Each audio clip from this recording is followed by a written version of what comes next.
Property owners, if you're looking to scale your rental portfolio by doing away with the burden of dealing with tenants and property related issues, and you want to use that time saved to focus on buying more properties and by extension making more money, then this video was made specifically for you. You see, in this video, I'm going to show you how we're transforming the lives of our real estate investor clients and exploding their passive income in the process, with many of our clients seeing 30% increases in revenue in as little as 60 days. I will also show you the 3 biggest mistakes the self-managing owners and property managers make, and how with a few simple tweaks, you can correct them, potentially saving your investments tens of thousands of dollars. So make sure you stick around to the end of the video, as you're definitely not going to want to miss that. So I can throw out this spoiler. The longer you watch this video, the better the gems become.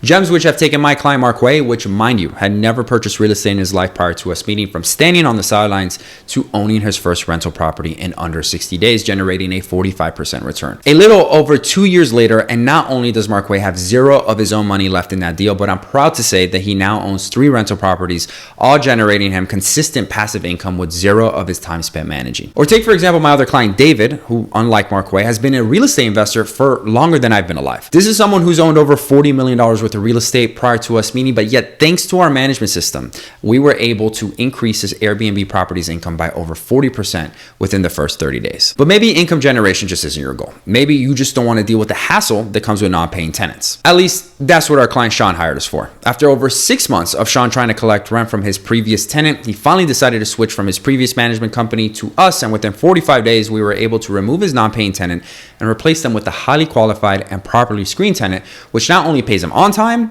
but also pays him $400 more per month. So if you're watching this video, I'm gonna make a few assumptions. The first being that you're an investor located in South Florida who knows the value of real estate and building long-term wealth. Number 2 is that you're probably more concerned about growing your portfolio than you are about maintaining it. Number 3, you're tired of dealing with the late night phone calls, tenant screenings, and any of the other countless stresses that come with managing properties. And number 4, my personal favorite, is that you want to buy your time back. Not so that you can sit back and collect rent, which is cool too, but you want to use that time instead to scale your portfolio. If this sounds like you, then great. I was once in your shoes, so I know what it's like to feel stuck. Now, let's quickly address the elephant in the room. Who am I, and why should you even care about anything that I had to say? I know I would be asking myself those questions if I were you, so trust me, I take no offense to it. To start, I'm a luxury real estate agent in the Miami area, assisting tenants, buyers, sellers, and investors alike. I was awarded Rookie of the Year in 2015 by my broker, and I have been a top producing agent every year since 2019, and I'm currently within the top performing real estate agents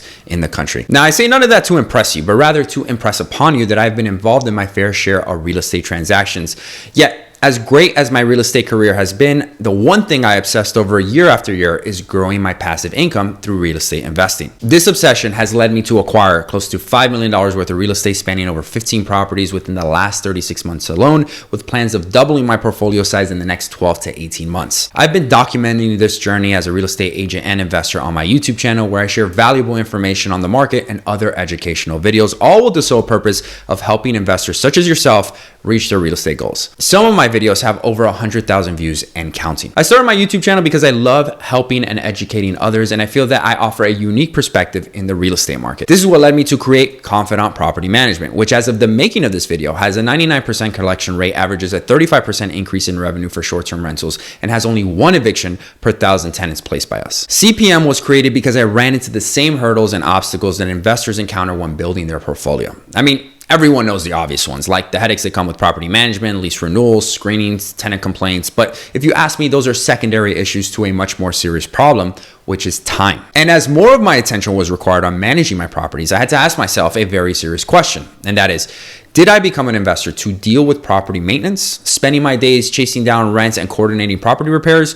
Or did I become an investor to acquire as many assets as possible so that my family never has to worry about financial security ever again? The second I realized that any time spent not focusing on expanding my real estate holdings was delaying the time it would take for me to reach my real estate goals was the day I started my property management company. So I created the systems, hired and trained a team to handle the day-to-day, and voila, I bought my time back. Time which is now used for higher leverage activities such as sourcing properties, underwriting, raising capital, starting partnerships, and anything else that will help me find, buy, and own more rental real estate. So now that I've officially introduced myself and we got that out of the way, let's jump into what you probably all came here for, which are the 3 biggest mistakes the self-managing owners and property managers make and how to fix them. The format is simple. I'll share with you the mistake, why you should be paying closer attention to it, and lastly, how to fix it. Cool? All right, let's get started. Mistake number one, not understanding the impact vacancy has on your property. By far, one of the biggest reasons that rental properties are not all that profitable has to do with vacancy. And this issue really stems from us as investors not understanding vacancy well enough, or essentially underestimating its importance.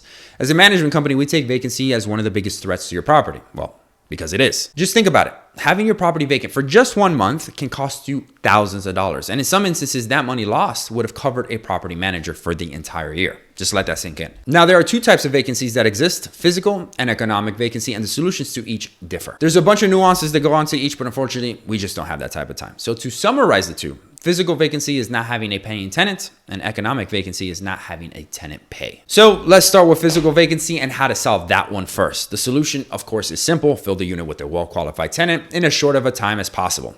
Now, the execution, on the other hand, is where everyone messes up. To execute this correctly, it basically boils down to three main objectives. Number one, pricing the property correctly. Number two, marketing the property correctly. And number three, ensuring the property's position on the first pages of search results. Now, you would think that pricing the property correctly would be simple, but believe it or not, many investors do not always handle this in the right manner. Let me know if this sounds familiar. You check properties advertised as rentals near your property. You check the photos to see if it's better or worse. Then you land in some price somewhere in the middle. Or if the tenant you had just vacated, then you go off with what they were previously paying plus a small increase to leave room for negotiating. The problem with this strategy is that the first example leaves you to be overpriced, and the second often leaves money on the table. Keep in mind that anyone can list a property for whatever exaggerated price they want. That doesn't mean that it's worth that amount. So to find out what it's truly worth, you first need to pull the list of the most recently rented properties, aka comps. You want to pull comps from the last 90 days within half a mile to a mile max for your property, considering the number of bedrooms, square footage, design, year it was built, and amenities. The best place by far to obtain this information is from the MLS. So if you don't have access to the MLS, then reach out to your local real estate agent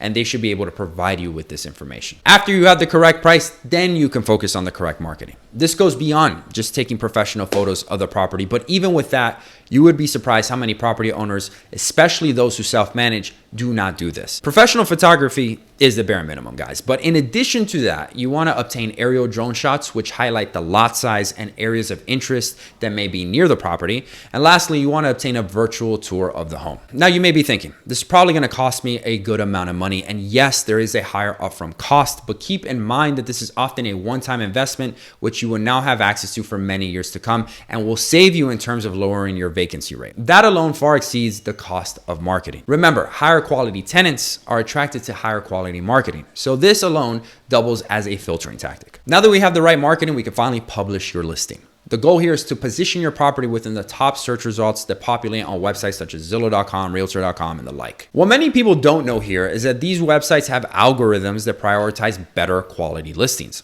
Once you upload your professional photos, your aerial drone shots of the property, along with any virtual tours that you may have, the algorithm will register your property as a better quality listing, and as such, prioritize and push your property within the first pages of search results. Now, this is fundamental for two reasons. The first is that it doesn't matter how nice of a property you have, where it's located, the price you're renting it for, if no one sees it. Positioning is just as, if not more important than the marketing itself. Many times an inferior property can rent faster for more money simply because their positioning is better. And that's probably happened to you, if you know what I mean. The second reason is that over 80% of renters start their search online. So you want to meet your prospective tenants where they are. Not to mention that the majority of landlords and even some property management companies don't even use half of what I'm telling you. So you automatically have an advantage the second you hit the market. Pretty cool, right? Economic vacancy is like a silent killer of rental properties. Essentially, you have a tenant, but the tenant is not paying, which can often be worse than just having a physically vacant property, because at least with that way, you can save your money on the eviction cost. The solution here is a given.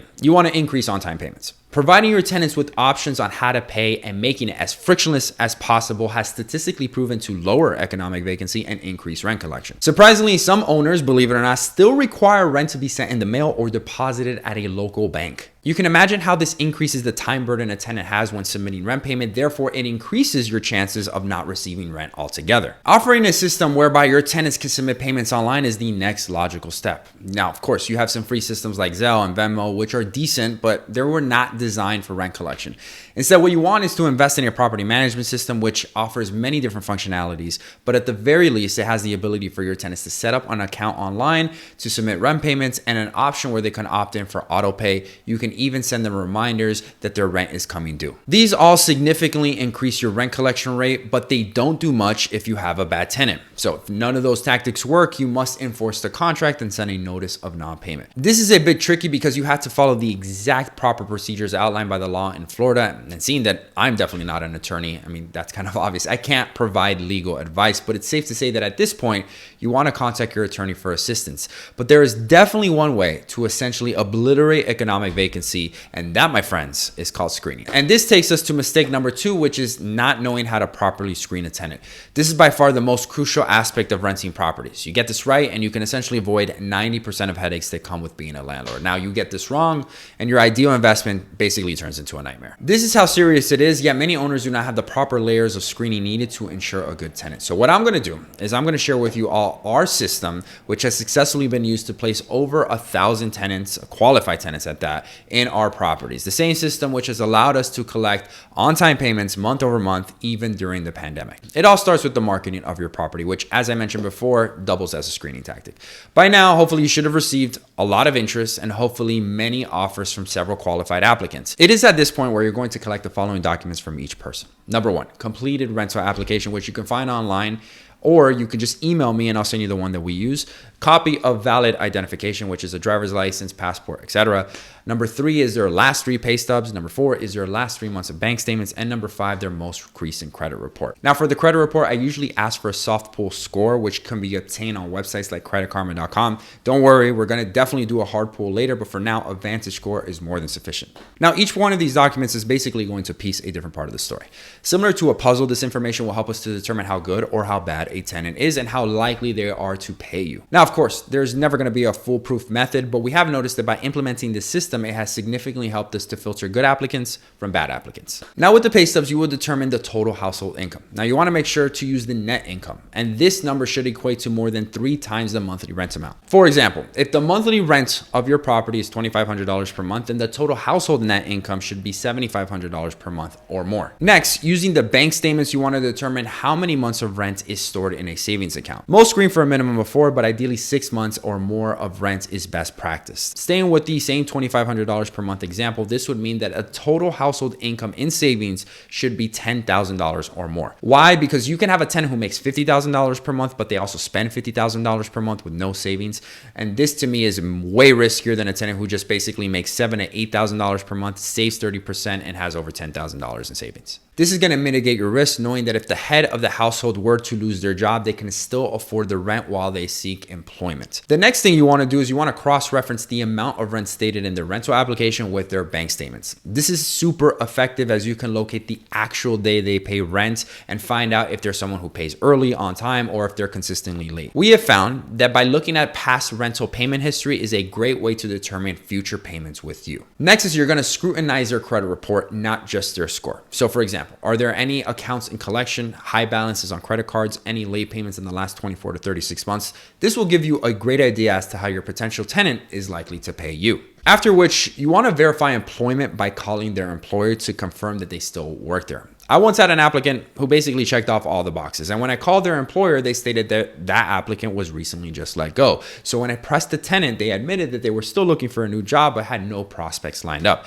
Now, had I not done this verification of employment, this could have ended badly. Lastly, run a background check. Usually at this point, you're only running checks for those that have passed all these other safeguards. So there's a 99% chance that you're going to move forward with this applicant. But as one last safety measure, you want to run a background check, which provides you with the criminal, eviction, and credit reports. When combined, this series of screening will dramatically reduce any unqualified tenants and increase on-time payments. We have also seen an increase in the total lifetime tenant stay at our properties, increasing their average lease term by over 2 years, which just equates to more money in our clients' pockets by saving them on realtor commissions. Now, you want to know what's better than saving our clients money? That's making our clients money. And that's all more prevalent with our short-term rental properties. Which brings me to mistake number 3, and that is not understanding how to properly implement dynamic pricing for your short-term rentals. It's no surprise that short-term rentals are becoming a booming business. And with more people entering the market, competition, of course, has become as fierce as ever. So optimizing your property's performance with average daily rental rates and occupancy rates is the difference between having an asset and a liability. We recently took on a few clients that seem to be doing everything right. I mean, they had the professional photos, the aerial drone shots, some even had virtual tours,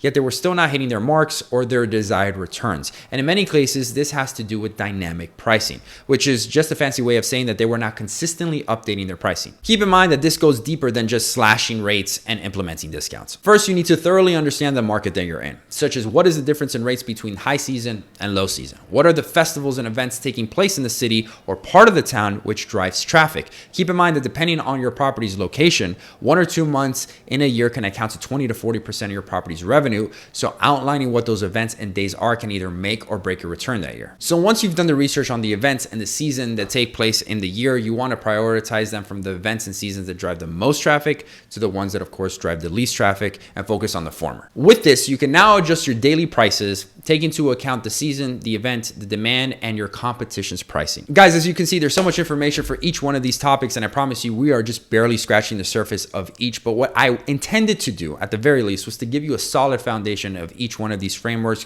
which you could then implement in your property and increase your property's performance. Now, if you're still watching this video by this point, it tells me one of two things. One, you're looking to improve as a property manager, or two, you're looking for your properties to be professionally managed. The truth is that any owner who commits and puts in the time can experience the same success that we have with our clients. The problem, however, is that you're going to have to give up being a great investor. You can't serve two masters, because the opportunity cost of learning and then implementing and then perfecting each management system will greatly affect the ability to do the same activities that it takes to be a great investor. It took me years and close to tens of thousands of dollars to implement and optimize the systems which my team and I now use today. Time and pain which I hope that I did not have to go through in vain, but instead you can use so that you don't have to go through the same things that I did. Which brings me back to the beginning of this video and why you got into investing in the first place. If it was to become a better manager, then by all means, I hope the information that I provided along with my other content is of service to you. However, if you're like me and instead you're more focused on growing your portfolio, then you're the ideal person that I want to speak to. I invite you to schedule a call with me and my team so that we can go over your property, but more specifically your goals as an investor. From there, we can of course provide you with a quote on our management services, but more importantly, we can show you how we can partner together to accomplish your goals. Not to worry guys, the initial call is not intended to sell you absolutely anything, but rather it's a way for us to get to know your situation and where you are as an investor to determine if you're the right fit for us to work with. Unfortunately, not everyone is, and that's completely okay. Now, we are currently looking only for investors who actively own real estate. If you're currently someone who's looking to get into real estate and currently you don't have any rental properties, then I would direct you to some of my other content which I created to help you reach your goals faster. Due to the attention that we want to give each one of our clients, we're limiting our spots to 3 new clients per week. So if you've been thinking about management, then you definitely want to schedule your free no commitment call with us today. Our goal as a company is simple. We want to help investors build their portfolio through property management, because as you grow, we grow. Not to mention that there's just a ton of poorly managed investment properties out there, and we definitely don't want yours to be one of them. Especially if you're a busy person with work, life, and everything else that you have going on, it is very likely your property has seen some neglect. So by providing your property with much needed care and attention and buying your time back, it will immediately put you steps ahead to securing your next investment. Guys, this should definitely not be a long process. Our current clients who are fully committed to the growth of their investment portfolios are seeing results in as little as 60 to 90 days. I'm talking about optimizing their current property and being under contract on their next one in record time. So there's definitely no reason to believe that this couldn't be you if that is truly your goal. So if that sounds like you, then definitely book a call directly with me today to stop managing and start building. And remember, your property is our priority. Thank you so much for watching, making it this far, and I'll see you on the call. God bless.